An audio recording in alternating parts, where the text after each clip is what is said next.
Bienvenidos a Salud y Alimentos, un espacio dedicado a recorrer la salud y los alimentos, todas las noticias más interesantes, entrevistas, debates, todo lo que realmente nos interesa con la verdad sobre los alimentos, pero todos los temas de la salud que son de interés amplio. Y si a veces nos preguntamos, aquello que sabemos sobre nutrición, sobre alimentos, sobre la comida, ¿de dónde viene? ¿De dónde lo aprendimos? ¿Quiénes son los que nos pueden ayudar a ir formándonos mejor en eso? La respuesta es clara.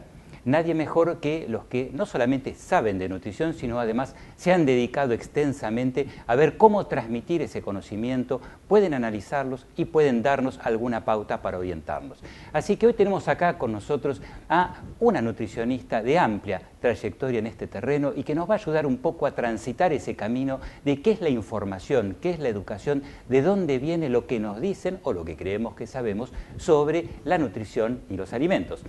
Le doy la bienvenida a Viviana Wons, que te agradezco enormemente por estar acá. Gracias a vos por invitar. Con nosotros. Bueno, y está un poquito hecho la introducción al tema. Hay muchísimo, hay toneladas de tinta, hoy no sé cómo diríamos, mega, giga o no sé cuántos bytes en el espacio que nos dan noticias sobre alimentos, sobre comida, sobre qué está bien, qué está mal, etc. Entonces uno siempre se pregunta, bueno, ¿de dónde sale eso? Temas para ir dejando ahí. ¿Cómo sabemos que está bien? ¿Qué te parece? Yo lo que creo es que como todo el mundo come, todo el mundo supone que sabe sobre comida. No es lo mismo que si uno tuviera otra actividad, pero obviamente hay necesidades básicas y una es comer. Entonces todo el mundo opina, todo el mundo sabe. Y a veces mucha gente informa y cuando uno lee en algunos medios de comunicación alguna información no lo pone en duda, no lo pone en tela de juicio. Entonces es muy común que así se generen mitos, y también que obviamente haya mucha información que es valedera. El problema es que para muchas personas es muy difícil diferenciar entre la buena información y la mala información. Tratar de tener pistas u orientarnos un poquito va a ser uno de los objetivos. Yo tengo una frase que, a ver qué te parece, tenés todo el derecho de decirme te gusta o no te gusta. De cada 10 noticias que se reciben sobre alimentación, probablemente una sea totalmente verdadera y 9 son total o parcialmente equivocadas. Esa es una estadística personal. Sí, si bien habría que ver exactamente los números, pero sí es cierto, es que muchas veces amparada en una parte de verdad de un alimento o sobre cualquier otra cuestión aparecen un montón de creencias.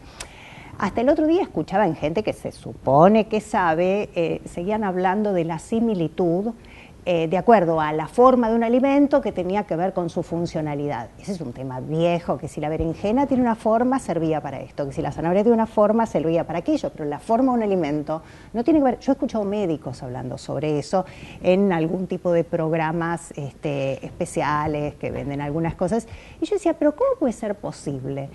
El tema es que la gente ve que hay una persona, un profesional que está diciéndolo y no pone en tela de juicio si lo que dice es verdad o no. ¿Vos pensás que cuando algo es tan, no sé cómo llamarlo, grotesco, ¿no? Como decir, bueno, si es redondo, es alargado, etcétera, puede tener tal o cual propiedad que se cree en general? Sí, hay gente que todavía lo cree y ese es el problema. De todos modos, la gente ha aprendido mucho en este tiempo. Yo me acuerdo que hace tiempo cuando terminaba una conferencia que tenía que ver con información a profesionales, justamente lo terminaba diciendo, bueno, la gente sabe más de nutrición que antes, algo bien debemos haber hecho. Pero así como sabe más sobre eso, permanecen algunas creencias que van atravesando generaciones. O sea, si bien probablemente las mamás nos sigan diciendo, como decían las abuelas, el nene gordito es nene más sano, porque ya hay cierta información sobre eso, porque además ya se sabe que a los chicos se les toma la presión, que a los chicos se les hace algún dosaje a ver si tienen colesterol elevado, alguna glucemia, eventualmente si tienen familiares con riesgo alto. Antes no se pensaba, ¿a qué chico antes le tomaban la presión? No, seguramente esas son todas cosas que se empezaron a tomar conciencia. Yo coincido, creo que cada vez vamos avanzando y conociendo más. Ahora, trato de adelantarme un paso y ver qué podríamos hacer aún antes. Una pregunta así para ver cuál es tu opinión. ¿Se debería enseñar nutrición en las escuelas?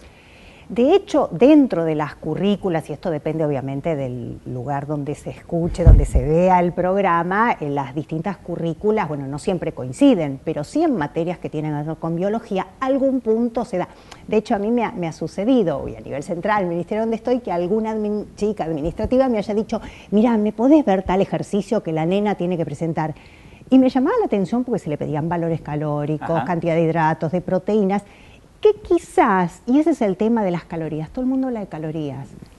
Yo no me preocuparía mucho en hablar de las calorías de un alimento para ver si es bueno o es malo, sino que tengo que ver otras propiedades para qué sirven, porque todo el mundo habla de calorías, de hidratos, saben para qué sirven, saben cuál es la función de un hidrato de carbono, qué pasa si consumo más calorías o menos, o sea, no hablan tampoco de la actividad física, Claro. pero sí es cierto que empezó a formar parte de la currícula de alguna manera. A empezar a formar algo en las escuelas. Ahora, porque si se habla por ahí de las calorías y no está muy claro, etcétera, eso es ¿por qué es difícil o por qué es difícil explicarlo? El público argentino quiere estar flaco. Ese es el tema. Yo no sé si en otro lugar importaría tanto cuántas calorías tiene un alimento. Acá sí. Por la Acá preocupación sí. por el peso. Sí, acá la preocupación por la delgadez yo creo que en algunos casos es mucho mayor que por la salud. ¿En los chicos puede ser preocupante, por ejemplo, que estén tan Según las obsesionados? madres, según las madres, porque madre obsesionada probablemente tenga un chico, si se dan las condiciones, no es una ley directa ni es una regla, pero sí se ha visto en estudios hechos con chicas con trastornos alimentarios que sus madres tenían cierta preocupación excesiva por su propio peso o por el peso de sus hijos. Y tenía mucho que ver con eso. Yo te cuento situaciones a veces graciosas. Venía al consultorio la mamá con el nene o la nena, adolescente, no tampoco tan chiquitos, ¿no? Sí. Y vio ahora no me quiere comer carne. ¿Qué está esperando? Que le digas, no, realmente tenés que ir a comer carne. Cuando vos decís, bueno, a ver, vamos a escuchar, a ver qué opinión tiene, por qué nacen determinadas ideas, medio como que te miran diciendo, como no está de mi lado, ¿qué pasa? Bueno, pero ¿no? buscan cómplices más que un médico, entonces. Entonces, ahí pregunto, ¿quién es el problema? ¿El problema Claro. del chico o de los papás? El problema es casi como a nosotros el cuco.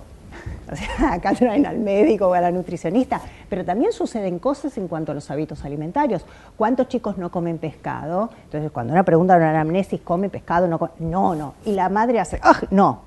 Claro, ahí Un ya está chico el va a origen. comer pescado si la madre, obviamente, no lo compra, no lo cocina y no lo come. Es imposible. ¿Qué predomina más en las elecciones que hace la gente para comer? ¿Favorecer, o sea, el amor por algún determinado alimento o el miedo a que le haga mal? Tiene que ver, claro, el miedo que le haga mal, salvo que sea, como a veces nosotros hablamos de seguridad alimentaria, que tenga que ver con no intoxicarse, o estando en vacaciones, que uno muchas veces dice no compren en un puesto ambulante, ojo con las comidas regionales, que uno quizás no está tan acostumbrado y hay que poder tolerarlo, pero en general tiene que ver con el sabor y con el que a uno le guste algo. De hecho, cuando preparamos recetas ricas, que puedan integrar parte de una dieta, esto tiene mucho que ver con que una persona la pueda cumplir. Digamos, como que quedó muy atrás el mito de que la única manera de hacer dieta era bife y ensalada. La gente soporta eso una semana, 2 a lo sumo, 3 a alguien muy estoico, pero nunca más que eso. Entonces, ¿por qué dejan de hacerlo? Porque se pegan a algún otro alimento que no forme parte de eso. Entonces sí o sí va a tener que ver el hecho de poder hacer algo placentero, con lo cual me da a entender que buena parte de la elección de uno tiene que ver con el placer, porque el alimento también tiene que ver con el placer. Con lo que a uno le gusta. Es algo hedónico y uno no puede olvidarse de eso cuando arma una dieta. Dieta que no gusta va a durar un suspiro. Como alguna vez escuché decir, no podemos decirle a alguien o pedirle que coma algo que nosotros mismos no comeríamos. No. O sea, evidentemente tiene que ser rico. Pero además de ser rico, uno supone que tiene que ser saludable. Y ahí a veces empiezan a mezclar los tantos. Hay un dicho con el cual yo no estoy de acuerdo, aquello de que lo que es rico hace mal, o que lo que hace bien no es rico, es pecado, etc. Yo te dejo planteado ese interrogante y te pido que después retomemos sobre ahí, porque es un mito que está casi acuñado a fuego y por ahí, desde acá, podemos ayudar un poco a ver cuánto hay de cierto en eso, ¿no es cierto? No? Solamente acá, en unos segundos, en Salud y Alimentos.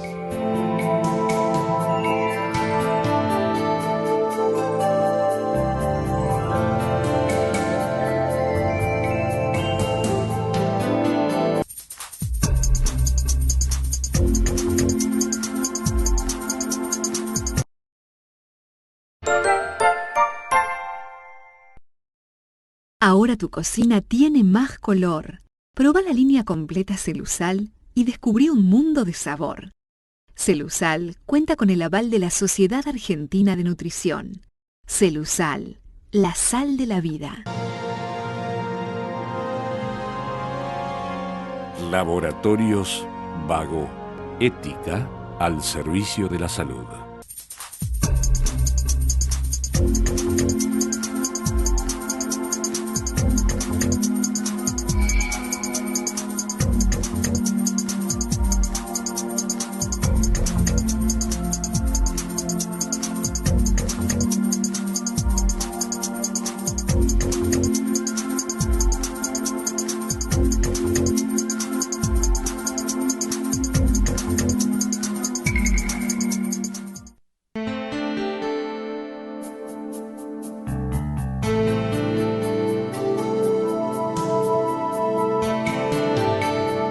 Continuamos acá en Salud y Alimentos, charlando con Viviana Bosch, que nos había quedado ahí dando vueltas un tema que a mí siempre me preocupa porque aparece en todas las charlas, ¿no?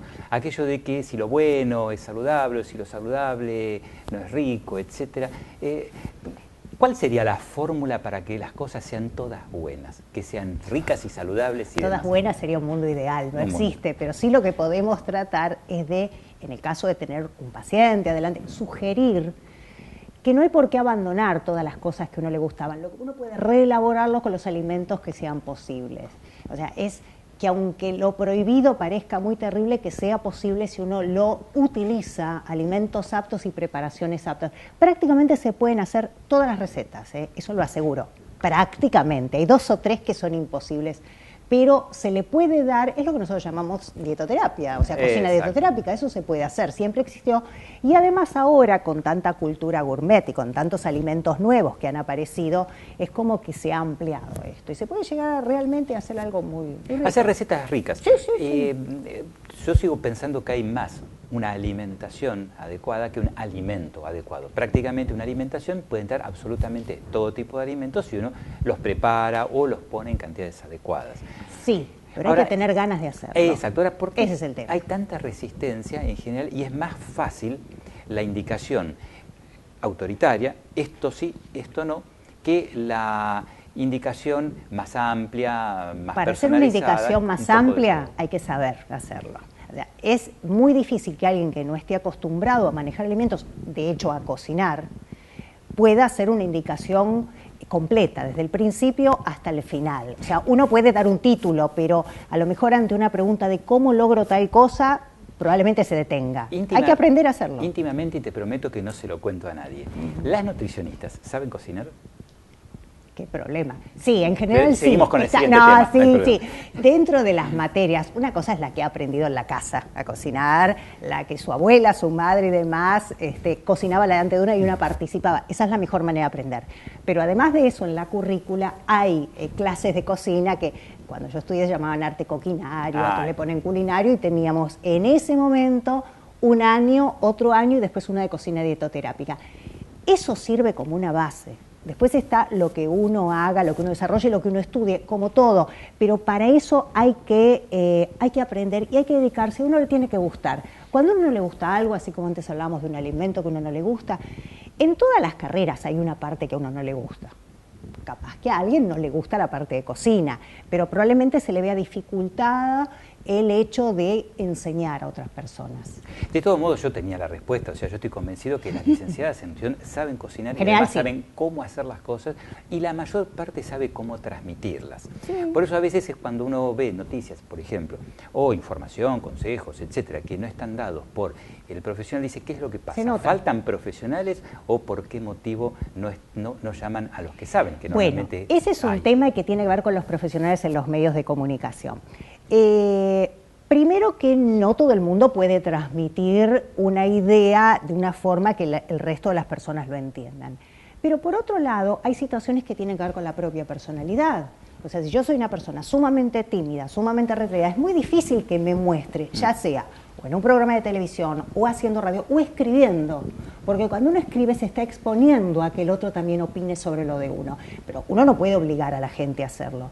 Simplemente que así como hay personas que se dedicarán más a la investigación, personas que se dediquen más a la información, a la transmisión de conocimientos, a la parte educacional, cada uno se va a dedicar. Ahora, el problema es que cuando alguien que sabe no está en los medios, o mejor dicho, si no hay personas con conocimientos suficientes no están en los medios, va a aparecer otra gente que va a suplir. Claro. Entonces muchas veces aparecen personas repitiendo textos armados o no por un profesional. Muchas veces en producciones se arman textos, se reciclan y eso se repite. Y lo puede repetir cualquier otro comunicador de cualquier otro área, que no está obligado a saber absolutamente Lógico. qué es un hidrato, qué es un aminoácido o qué es un neurotransmisor. Y al repetirlo, uno escucha noticieros, Sí. se escucha Además, una cantidad de cosas que no. Claro, todo lo que hay detrás. Vos, como comunicadora, como escritora, etcétera, podés darme una respuesta a esto. ¿Cuánto tiempo lleva escribir una página?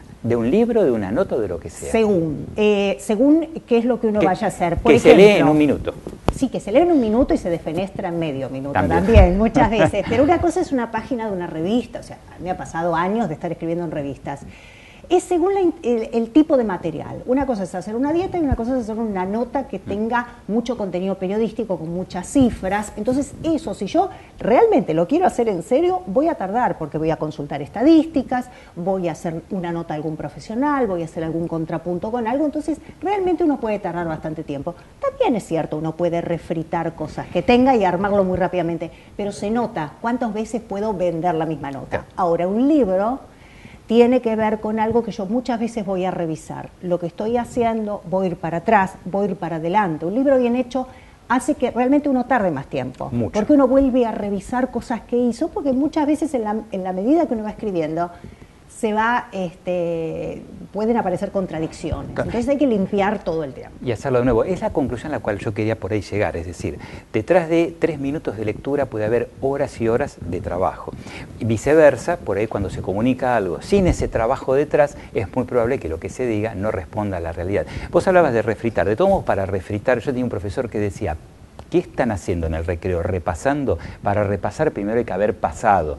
Estoy Sí. en primero. Es Por lo como tanto, otros refrita decían. el que es capaz de haberlo hecho. Claro, es como que decían, para saber guitarrear hay que por lo menos saber la melodía. Saber la melodía. Más o menos algo así decían. Es cierto, Exactamente. hay que saber. Y eso es quizás algo que no es muy valorado, porque la gente cree que a lo mejor el que hace comunicación leyó algo así y lo saca. No, hay que tener una base para poder hablar y hay que poder tener ciertos conocimientos, si no se nota. Claro.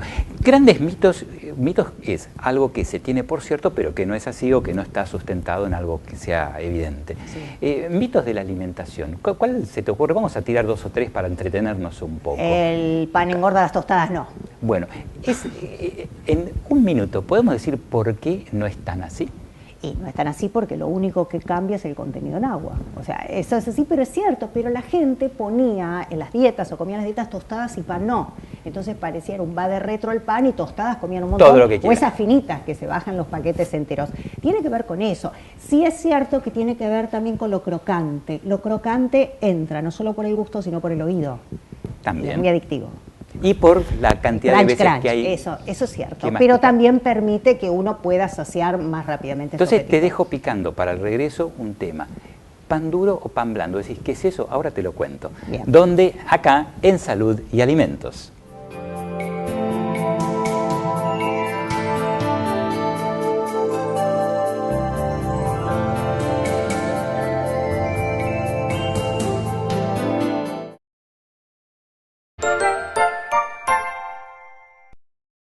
Ahora tu cocina tiene más color. Proba la línea completa Celusal y descubrí un mundo de sabor. Celusal cuenta con el aval de la Sociedad Argentina de Nutrición. Celusal, la sal de la vida. Molinos, lo mejor de nosotros. Laboratorios Vago. Ética al servicio de la salud.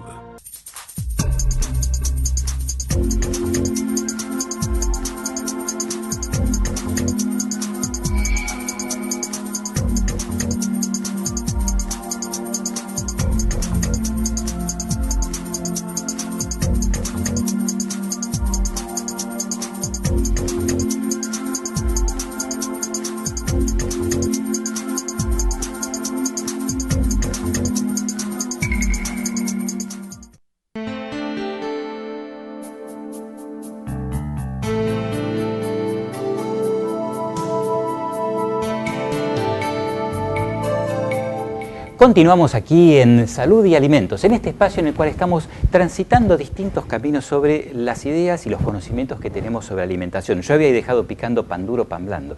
Es como un mismo alimento según como esté, por ejemplo, duro, porque puede ser tostado, o crocante, crujiente, recién hecho, puede tener aplicaciones diferentes o aprovechamientos diferentes. Y eso tiene que ver con la forma en que nos comportamos frente al alimento, cómo nos conducimos.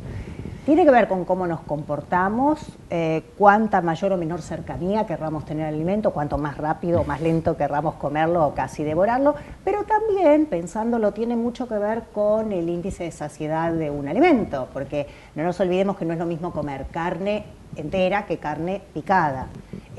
Digamos, se va a digerir mucho más rápidamente, se va a absorber a otra velocidad y uno va a volver a tener apetito mucho más rápidamente. O sea, tiene que ver con el índice glucémico del que a veces hablamos, pero tiene que ver con la consistencia y con el hecho de romper un alimento. Vamos a ver lo mismo con un puré de papas y unas papas asadas, tiene que ver con el dorado, con algo que recubre un alimento, no va a tardar el mismo tiempo probablemente una en comer un bifecito finito que una milanesa que tiene todo el empanado y todo eso. Entonces, hay muchas, digamos, herramientas que tenemos a veces quienes hacemos nutrición como para que nos pueda ayudar a lograr nuestro cometido. Suele ser muy frecuente que los problemas de conducta, de relacionamiento con los alimentos sean una valla tan grande que la persona directamente no quiera ni saber nada. No me hablen de nutrición, no me hablen de comida y se cierre, que construya como una mampara, una muralla alrededor del tema. Tiene que ver con su historia previa de dietas, con cosas que a lo mejor situaciones por las que haya pasado cuando estaba pasando una dieta, con historias familiares relacionadas muchas veces con las dietas, con realmente si uno ha visto a su madre toda la vida sufrir porque quería tener un peso que nunca lograba, es bastante probable que tenga ciertas dificultades en llegar a un peso. Si una relaciona un peso con alguna situación muy angustiosa que haya tenido, eso es muy común. Si tenés que pesar, o si yo quiero pesar 60 kilos, y llego a 61, 60 y medio, y algo pasa que vuelvo a 64. Volvemos. 63, 62, 61, 60 y medio, y pasa otra cosa. Hay algo que a mí me hace recordar, en algunas situaciones pasa, en otras puede ser orgánico, pero es muy común que cuando uno empieza a comer sin llegar a la meta, y esto se va reiterando, que haya que empezar a pensar en otro tipo de solución o por lo menos de evitar llegar a un peso que después no lo va a poder mantener. Y ese tipo de situaciones cuando se dan en la familia y son múltiples. Ejemplo típico, ¿cómo hace la señora para tratar de satisfacer distintas necesidades? Del chico que no me come, dice ella, hasta el marido que come todo lo que no se come el chico y ella que quiere estar en el medio. Claro, de conformar y además de tener algo de vida propia. Y sin tratar de armar un restaurante, especialmente ella sola. En general lo que hay que tratar es de planificar, de armar un menú donde uno tenga un alimento central y distintas guarniciones. En algunos casos van a ser distintas porciones, pues no es lo mismo obviamente un chico de 8 años que un señor de 50 años, y va a depender obviamente de su trabajo. No es lo mismo hacer un trabajo físico interno que alguien intenso que alguien que es oficinista. Pero entonces uno lo puede manejar con porciones distintas, con guarniciones distintas. Entonces en vez de estar preparando para una persona ravioles, para otra pizza y para la otra un bife con ensalada, y bueno, a lo mejor yo puedo hacer una carne en general con guarniciones de papa para uno, de ensalada para el otro, o de poner en una misma asadera papas para uno, calabaza en el otro. Esto tiene que ver con empezar a plantearse más ideas, a cuaderno y lápiz, o computadora, la que sea un poco más cibernética, y empezar a ver qué cosas hago, cómo hago para no vivir en el supermercado y para no vivir cocinando. Y más si hay distintas dietas en la casa, porque a veces pasa que el papá es hipertenso, la mamá no, pero hay un diabético. Bueno, entonces habrá que empezar a enseñar cómo en un mismo momento hacer la misma preparación en una cacerolita con sal, en otra sin sal, a qué alimento le puedo agregar después. Si bien ahora lo ideal es empezar a evitar el uso de sal en general, pero hay gente que no está demasiado acostumbrada y pueden irlo disminuyendo gradualmente. Lo mismo con el azúcar, hay que empezar son artilugios, son técnicas, es darse maña. Darse maña. Me hizo acordar a un ejemplo que a veces he escuchado, que es el pollo al horno con papas lo puedo transformar en pollo al horno con vegetales. Pongo papas también, por supuesto, al que le gusta, pongo, no sé, cebollas, morrones, zapallitos, lo que sea, y después que cada cual se sirva lo que quiera. Lo que sí es claro, si van a hacer 4 porciones son 4, no son 16 para que después sobre no coman el doble. Lo que todo el mundo necesita. Salvo que una ama de casa cocine para mucho tiempo o para armar viandas, pero que lo tenga ya planificado, claro, y enseguida lo guarde, lo congele, porque la verdad que es una posibilidad que también hoy en día tiene la ama de casa, de empezar a preparar con anticipación, de mandarle al marido, de mandarle a los chicos viandas. Hoy es muy común lo de las viandas. Mucha gente no quiere que los chicos coman en el colegio y bueno, les envían la vianda por distintos motivos, desde económicos hasta, bueno, hasta que el nene no me come otra cosa que haga yo. Claro, programar, planificar. Creo que ahí está la clave. Eso podría recomponer la relación de la persona como individuo. No nos olvidemos que hoy hay cada vez más cantidad de personas que viven solas o al menos comen solas, que comen afuera de su casa, o núcleos familiares que tienen, como dijimos, diversidad. Planificar es como intentar recomponer la relación con los alimentos, en lugar de que te corra la comida, que vos decidas qué es lo que vas a comer. Empezar a formar una relación con la comida. Hay gente, por ejemplo, hay muchachos jóvenes que se van de su casa y nunca han hecho absolutamente nada. En ese caso hay que empezar a enseñarles. Así como muchos hombres hoy día van a estudiar cocina, que antes no se hablaba de eso, bueno, a veces es necesario darle armas para que pueda armarse comprando, por ejemplo, ciertos alimentos que estén prelistos, poder armar, poder pedirle alguna ayuda a la madre, cosa bastante habitual hasta cuando sean más grandes, que bueno, no hay madre que no prepare milanesas para congelar en el freezer para por supuesto. Hijo. Así que siempre hay modos de hacerlo, pero hay que armar una relación con la comida. Ya sea buena, o sea, la idea es hacerla buena, pero si uno ha tenido una mala relación, bueno, quizás consultar para ver cómo mejorar eso y cómo facilitar el acceso a los alimentos que a uno le sirvan y de una manera rica. Porque si no, nada dura. Me aprovecho esta frase como cierre, que si uno realmente se relaciona bien con los alimentos, siempre va a haber oportunidad, porque siempre vamos a seguir comiendo y siempre nos van a estar las comidas ahí esperándonos. Es cierto, ¿no es cierto? Y eso quizás es la diferencia muchas veces entre algunas adicciones y otras, porque hay gente que dice, bueno, uno deja de fumar y dejó de fumar, pero el alimento hay que seguir comiendo. Programar, planificar y relacionarse bien con la comida. Creo que ese es el mensaje, te agradezco mucho, y muchos de los consejos que hoy vimos los vamos a seguir repitiendo porque son realmente interesantes. ¿Dónde? Acá en Salud y Alimentos.